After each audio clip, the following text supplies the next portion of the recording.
Il-kap tal-Oppożizzjoni Simon Busuttil beda d-diskors tiegħu b'dikjarazzjoni li fil-budget li ħabbar il-Ministru Edward Cicluna m'hemm l-ebda pjan ta' ħolqien ta' xogħol.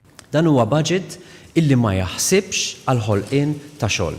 Dan meta l-Ministru għall-Finanzi Edward Cicluna ħabbar kif il-Gvern qed jalloka 8.3 miljun euro lill-Korporazzjoni għax-xogħol u t-taħriġ, flimkien ma' ammont sostanzjali ta' miżuri oħra li jinċentivaw lin-nies sabiex jidħlu fis-suq tax-xogħol. Simon Busuttil sostna wkoll li dan il-budget mhuwiex intis sabiex joħloq il-ġid u qal il-budget huwa immirat biss sabiex jonfoq il-flus mit-taxxi tan-nies. U mhuwiex budget intis illi joħloq il-ġid. U għal dan minkejja żieda ta' 3 € fil-ġimgħa għall-għoli tal-ħajja. Din iż-żieda flimkien ma' numru sostanzjali ta' miżuri oħrajn fosthom tnaqqis fit-taxxa li ser iwasslu għal aktar flus fil-bwiet tal-familji u pensjonanti. Barra minn hekk il-Gvern qed jaħdem qatih sabiex jinġib ukoll investiment minn barra.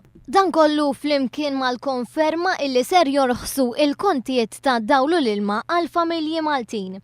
Simon Busuttil iżda għal darb'oħra għażel li jipprova jinstiga il-biża' fost in-nies.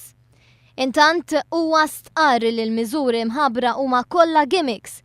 Fl-istess nifs żied jgħid li l-Gvern ma ħabbar l-ebda miżuri ġodda u kienu kollha miżuri li kien adotta Gvern nazzjonalista.